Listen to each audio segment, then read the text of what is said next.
a esta hora de la mañana ya a Richard Gómez. A Richard Gómez, presidente de la Central Unitaria de Trabajadores de la CUT. Ahí está, abogado, gusto enorme, lo saludamos. ¿Y qué tal? Buenos días, igual. Un saludo para ustedes también. Un gusto enorme de todo el equipo. ¿Qué tal, don Javier? Sí, apertura esta entrevista con nuestro invitado.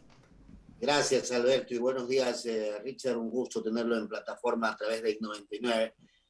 Realmente ustedes como CUT tienen una posición muy clara frente a esta manifestación o a este día de manifestaciones que planteó el sector indígena y otros sectores sociales. ¿Ustedes se mantienen en qué sentido, Richard? Bueno, un saludo al pueblo ecuatoriano que nos escucha. Desde la CUT creo que siempre hemos asumido una posición responsable con el país, con la sociedad ecuatoriana.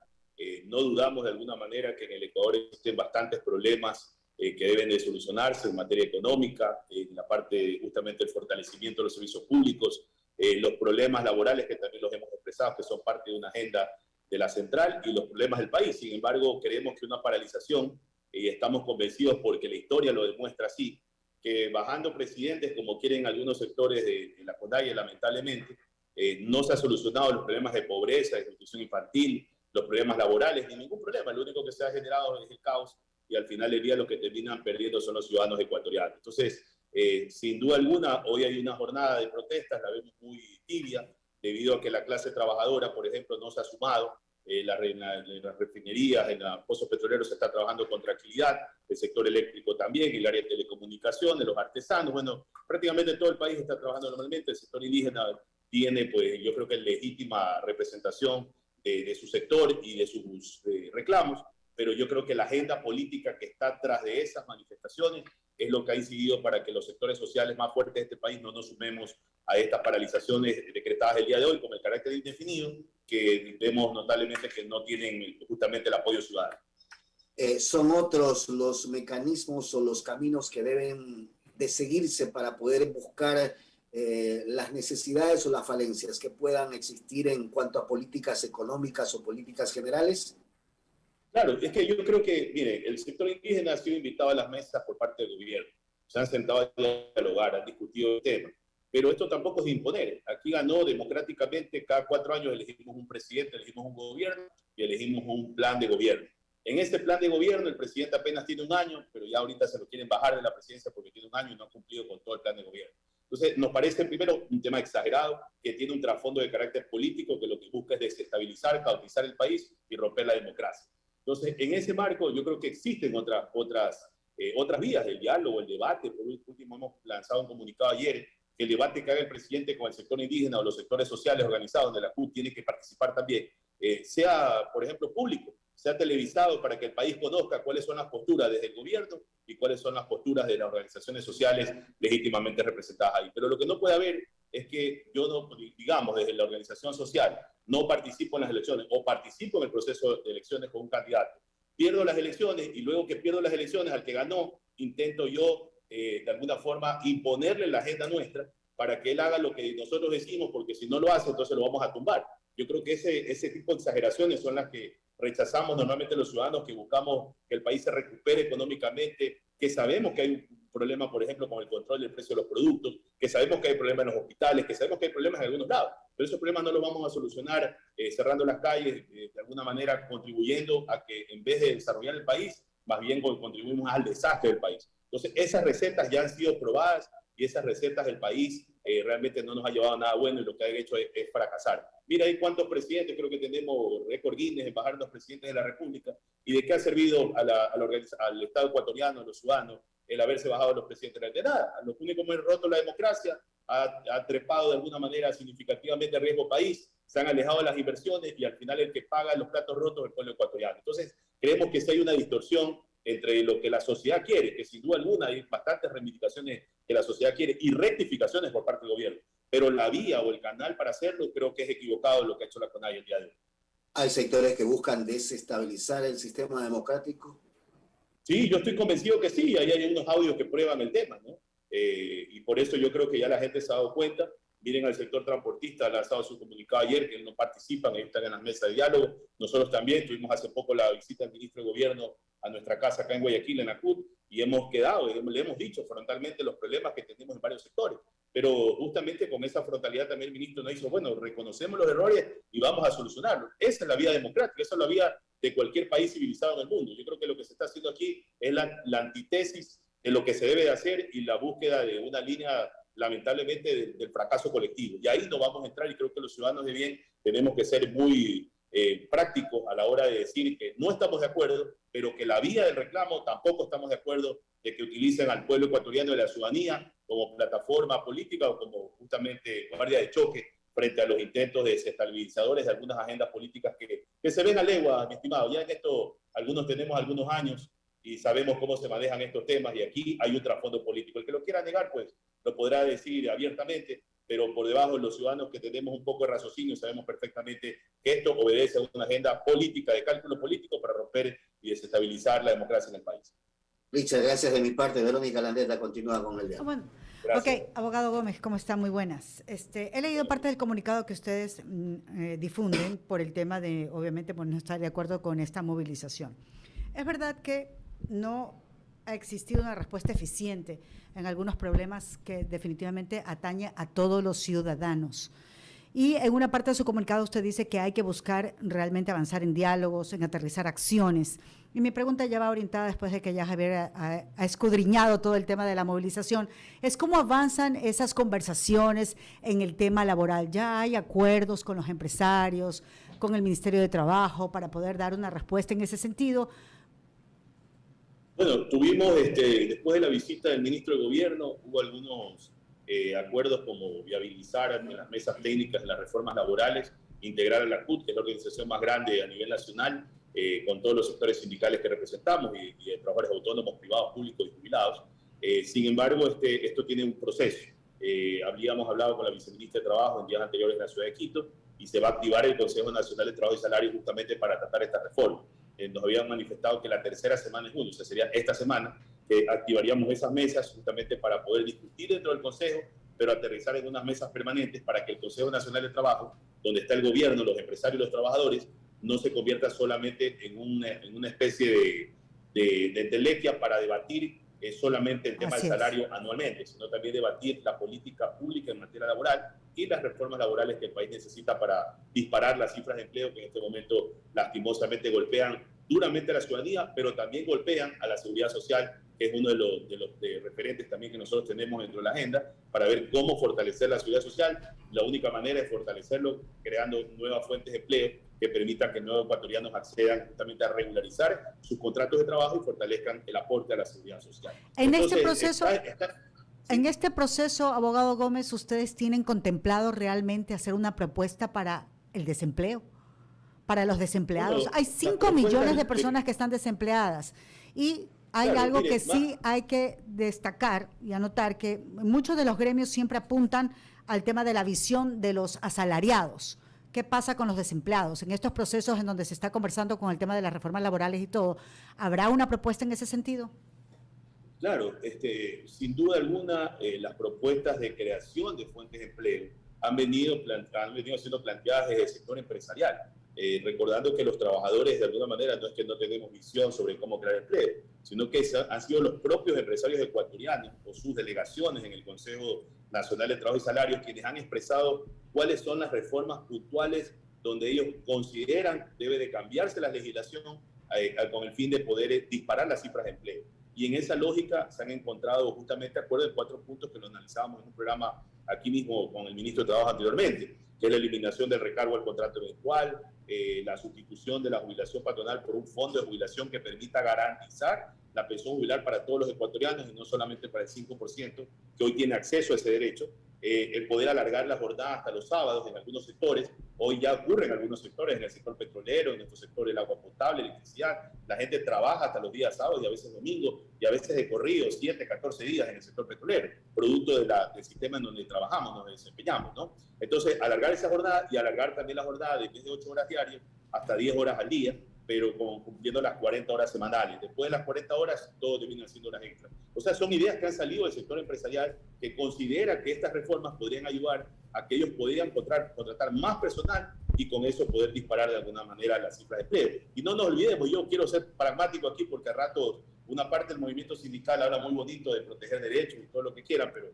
la gran cantidad de ecuatorianos no tiene trabajo. Entonces, hablar de proteger derechos cuando la gente ni siquiera tiene trabajo, me parece que es una falacia que lo digan inclusive públicamente para generar discursos de choque o discursos que generen caos en el país. Entonces, la lógica está en que en el sector privado, en el mundo, es el que crea empleos. Entonces, hay que darle las facilidades justamente para encontrar puntos de acuerdo con el sector empresarial y que se puedan llegar a esos incrementos en las cifras de empleo. Entonces, nosotros estamos abonando en esa discusión y apoyando esas reformas que consideramos son válidas en momentos en que el país viene atravesando una crisis post-COVID y que hoy en vez de paralizaciones lo que necesitamos es debate, propuestas y soluciones a este problema, este flagelo que termina siendo el desempleo en el país. Importante que estos procesos continúen. Jaime Velázquez sigue con la entrevista. Gracias, Verónica. Richard, un abrazo a la distancia acá de la mesa de diálogo. La verdad es que escuchándolo realmente así debían ser los dirigentes, les soy honesto. O sea, escucharlo a usted es como hablar con una persona, pues obviamente sin radicalizar sus propuestas o sus pensamientos. Y eso es la apertura para un diálogo. Y eso lo felicito y la verdad es que siempre que lo he escuchado, usted siempre tiene la apertura para entrar justamente a debatir. La pregunta es, con esa apertura que tiene usted, ¿qué pasaría si es que existe un intento de desestabilización en el Ecuador? ¿Cómo se va a comportar su organización ante estos hechos que podrían darse? Porque esto es, uno no sabe qué pueda pasar a partir del día de hoy. Hay posiciones radicales por parte de ciertos líderes indígenas que creen que esto es la mejor manera de cambiar las cosas en el Ecuador, protestando violentamente y cerrando carreteras. ¿Cómo ustedes como organización se van a apoyar al gobierno o cómo se manifestarían con esta situación? Yo creo que ratificar, mi estimado, el respaldar la democracia y el orden constituido. En el momento que perdemos esas líneas que son básicas en un Estado de Derecho y creemos que todo lo podemos solucionar cautizando el país, entonces se nos pierde el Estado, se nos pierde el gobierno, y cualquiera que mañana se sienta que cuando pierda las elecciones se sienta con capacidad de poder movilizar gente, entonces se siente con capacidad de tomar el poder. ¿Tomar el poder para qué? Entonces creo que hay las responsabilidades de las organizaciones sociales. Veo que los transportistas no han ido al paro, y antes me llamó el presidente de la FENOC, veo que hay algunos compañeros que me han escrito de diferentes organizaciones que no están, justamente que están solicitando, exigiendo soluciones a los problemas del país. Eso es clarísimo. Y le pedimos rectificaciones al gobierno también. Pero que la vía que están utilizando la CONAIE y algunos otros sectores sociales es la incorrecta. Y nosotros sabremos pues defender también la democracia en el ámbito que nos corresponda. Igual yo voy a seguir conversando el día de hoy. Vamos a seguir evaluando el tema de las manifestaciones que no han pasado, por ejemplo, en la provincia de Guayas, más allá de por ahí han cerrado una carretera, pero ya la abrió la policía. Sí. Entonces, yo sí veo, le soy asombrado bastante, ¿no? Yo tengo 41 años de edad, recién cumplido. Yo palpé lo que fue bajarlo a Bucaram, bajar a algunos presidentes de la República, y veo que el Ecuador sigue siendo el mismo. Tantos migrantes afuera generando ingresos, tanto desempleo, desnutrición infantil, sigue habiendo índices de pobreza. Entonces yo creo que la solución no está ahí. Lamentablemente en el sector indígena creo que hay una irracionalidad al final del día, o una agenda politiquera detrás de ellos, lamentablemente, que los utiliza y que creen que parando el país con eso mañana van a bajar el precio de los productos.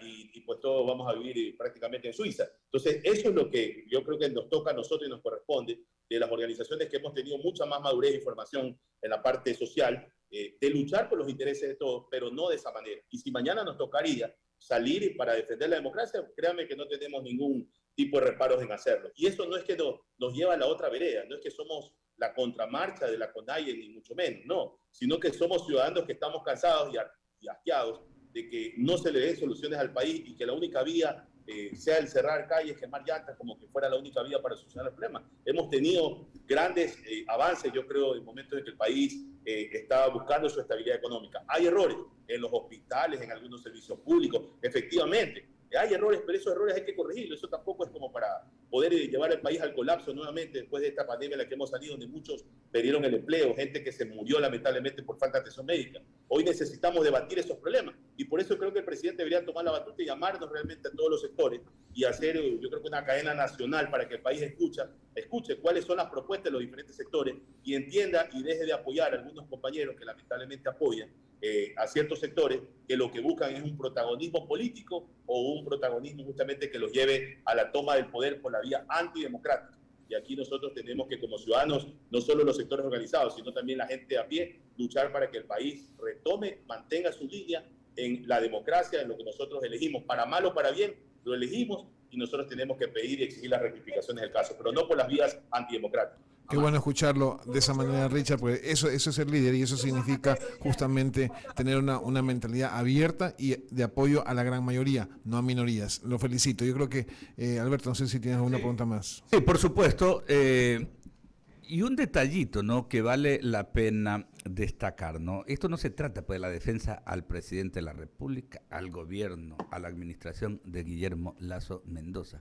Es al sistema democrático, a la estabilidad de este país. De eso se trata. Y sobre todo, no quiero dejar pasar un detallito, ¿no? En días pasados, el presidente de la CONAIE difundió un video. Ahí decía, ¿no?, porque se agarran del tema de los combustibles, ¿no? Y precisamente ahí él decía que en Europa la gasolina se vende, pues, en promedio a $2.50 y acá en el Ecuador, pues, la gasolina super cuesta $4.68. Fue aclarado el tema porque con un desconocimiento total o con ganas de manipular los números, daba a conocer esto. El costo del litro, señores, del litro promedio de la gasolina en continente europeo es $2.50. O sea, eso tienes que multiplicarlo prácticamente por 4 para poder comparar con el costo de la gasolina acá. Entonces llega a tal medida la manipulación, ya después que lo evidenciaron es que salió a excusarse por la difusión de aquel video. Entonces uno se pregunta, ¿esto es a propósito o no sabe? Sea lo uno o sea lo otro, así no actúa un dirigente responsable. No quería dejar pasar por alto también, Richard, que nos actualice un poquito el detalle. Ya algo lo conversaba con Javier y con Verónica. El tema del avance de las conversaciones de las reformas laborales, y digo esto porque nació justamente de nuestro espacio en aquel programa especial que programamos a instancias de la recordación de la celebración del 1 de mayo, Día del Trabajador. ¿En qué punto están? Luego conversamos con el ministro también, con el ministro del ramo del trabajo, pues entonces se iba a pisar el acelerador en torno al tema de las reformas laborales. ¿En qué punto se encuentran en este momento?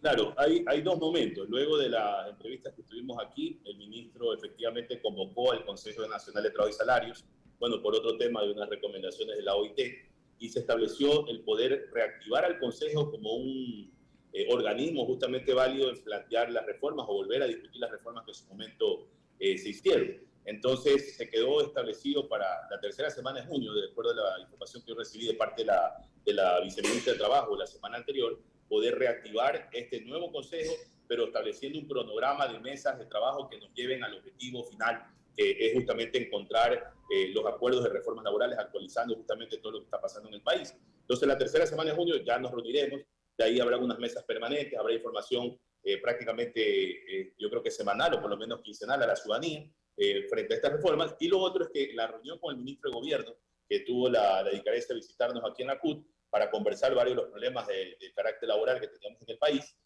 También ratificamos el tema y él quedó desde el Ministerio de Gobierno darle el impulso suficiente para poder justamente afianzar que esos acuerdos en el Consejo Nacional de Trabajo y Salarios sobre las reformas laborales también tengan su eco dentro de la Asamblea con el bloque legislativo del gobierno, que es minoritario, pero seguir hablando con otros sectores también. Entonces hay un compromiso nuestro, conocemos de muchos sectores de la Asamblea, a muchos asambleístas también predispuestos a escucharnos.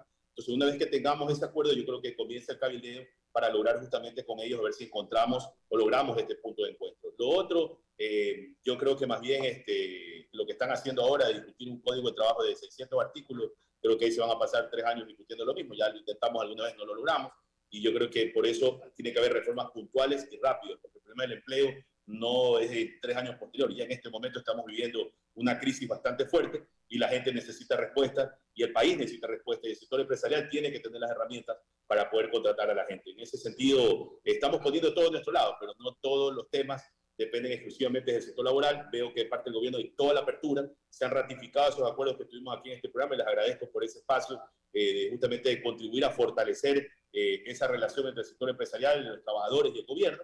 Y yo estoy convencido que durante este mes que abordaremos los temas, yo creo que para los primeros días de julio deberíamos ya tener algún tema ya consensuado y manifestado al país de nuestro interés de esas reformas en torno a qué es lo que buscamos. Porque el tema no es las reformas per se, sino lo que buscamos, el objetivo que busca el país detrás de estas reformas, ¿no?